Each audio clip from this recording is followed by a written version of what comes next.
Sveiki, mėly knygos bičiuliai. Ačiū, kad esate su mūsų miesto televizija ir laida su knyga. Šį vakarą dairysimės ne po grožinės literatūros, o į kitas įvairias temas siūlančias knygų lentynas. Sužinosite apie atrastus naujus seniausiosios lietuvių literatūros tekstus, tolimosios tautos maorių mitus ir legendas, bei lėtumo filosofiją, metančią iššūkį greičio kultui. Likite su mumis. Svarbiausia, nepamirškite atidžiai klausyti ir dalyvauti mūsų konkurse. Linkiu sėkmės. Knygynuose literatūros istorijos ir mokslo lentynoje rasite naują Lietuvos rašytojų sąjungos leidyklos išleistą žinomo literatūros tyrinėtojo, humanitarinių mokslų daktaro Algimanto Bučio knygą Seniausioji lietuvių literatūra Mindaugo epocha.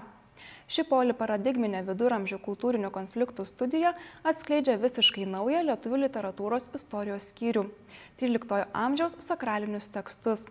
Tai 9 autoriaus atrasti ir tiesiogiai su Mindaugo epocha susiję kūriniai, kurie bene 700 metų išbuvo nematyti, neskelbti ir nenagrinėti. Knygoje pateikiamas naujas požiūris į viduramžių religinius pagonybės ir krikščionybės konfliktus misionierių laikais ir jų atgarsius mūsų dienomis. Studija paneigia ir seną teiginį, esą iki 14 amžiaus vidurio, iki Šventojo Kazimiero, Lietuva neturėjo nė vieno iš jos kilusio šventojo. Skelbiami sakraliniai tekstai akivaizdžiai primena, kad jau 13 amžiuje turėjome lietuvių kilmės šventuosius krikščionis – Šventą Charitiną Lietuvaitę ir Šventą Daumantą Timotiejų.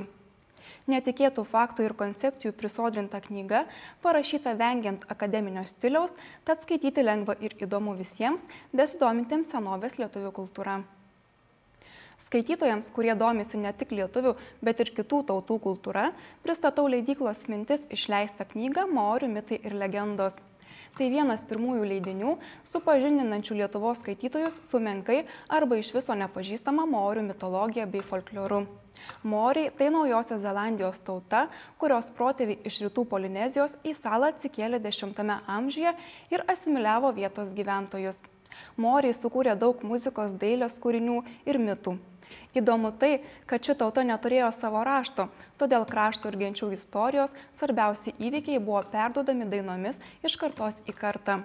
XIX amžiaus pradžioje Naujoji Zelandija tapo Didžiosios Britanijos kolonija, todėl nuo tada maorių gyvenime, kultūroje ir mene pamažu įsitvirtina europietiškoji kultūra ir estetinis mąstymas.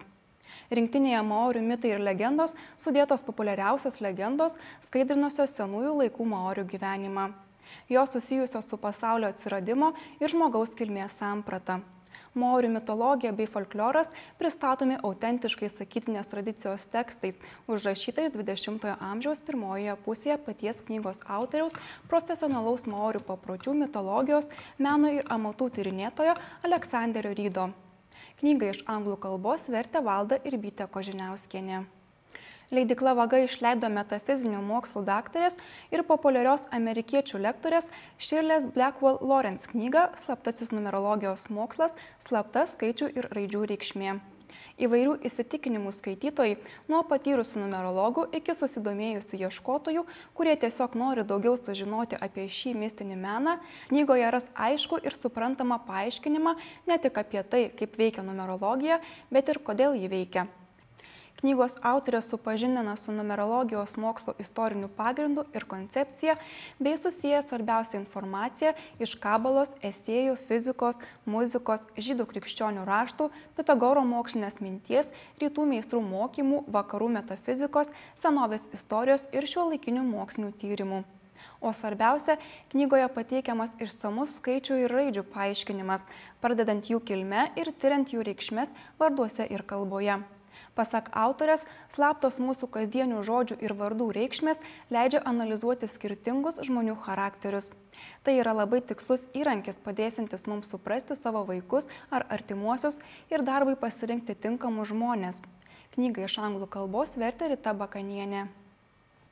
Šachmatų mėgėjai ir profesionalai turėtų apsidžiaugti knygynuose pasirodžiusią naująją žymaus šachmatų meistro ir kompozitoriaus Antano Vilkausko knyga Šachmatų kompozicija Lietuvoje.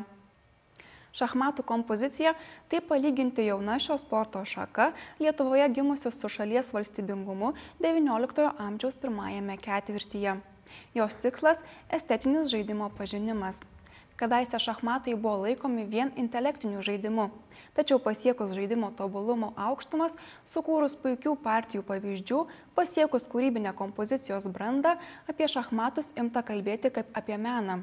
Šio žaidimo uždavinių ir etiudų meniškumą rodo sprendinio grožis, taupumas, sumanimo raiška, turinio ir formos vienybė, mato padėčių grinumas ir variantų įvairiapusiškumas. Sprendžiant tokius uždavinius galima patirti kūrybinį džiaugsmą ir estetinį pasitenkinimą. Knygoje pateikiama istorinė šachmatų kompozicijos atsiradimo ir plėtros Lietuvoje apžvalga bei kūrybinis įvairių laikmečių šachmatų kompozitorių palikimas. Paskutinė mano pristatoma naujiena – tai žymaus kanadiečių žurnalisto ir rašytojo Karlo Honoré knyga Garbė lėtumui – pasaulinis judėjimas meta iššūkį greičio kultui. Pasirodžiusi 2004 metais ir jau išversta į 30 kalbų, knyga sukėlė tikrą lėtumo revoliuciją. Knygos autorius teigia, kad mūsų amžius – tai greičio ir skubos epocha. Skubėdami per gyvenimą, siekdami padaryti kuo daugiau per kuo mažesnį laiko tarpą, įsitempiame iki kritinės ribos. Knygos tikslas – parodyti, kaip svarbu sustoti, mat skubėdami praleidžiame gražiausias gyvenimo akimirkas nepastebėtas. Knygos autorius Karlas Honoré iš esmės neišrado nieko naujo, tačiau jų atradimas buvo genialiai paprastas. Lėtumo kelias yra teisingiausias, sveikiausias, ramiausias, taikingiausias kelias. Nesupraskite, kad autorius moko mus tingėti ir nieko neveikiant tik mėgautis maistu pramogomis. Lėtumo filosofija – tai būdas surasti harmoniją tarp greito kasdienio pasaulio, kuriame privalome nedelsti dirbdami savo darbą, skubėdami padėti kitam žmogui, ir to pasaulio, kuris amžinas ir kurio saulėtekiai bei saulėlydžiai gali trukti tiek ilgai, kiek mes panorėsime. Lėtumo filosofija glūdi kiekviename iš mūsų, o knygos autorius tiesiog parodo, kaip mums tai atskleisti. Knygą iš anglų kalbos vertė Mindaugas Peleckis. Ir tai visos šio vakaro knygų naujienos. Dabar metas mūsų konkursui. Atsakykite į klausimą. Į kiek kalbų išversta Karlo Honoré knyga Garbė lėtumui – pasaulinis judėjimas meta iššūkį greičio kultui. Ir laimėkite šią knygą. Teisingų atsakymų laukiame telefonu 58081. O aš su jumis atsisveikinu iki kito pirmadienio. Likite su mūsų miesto televizija.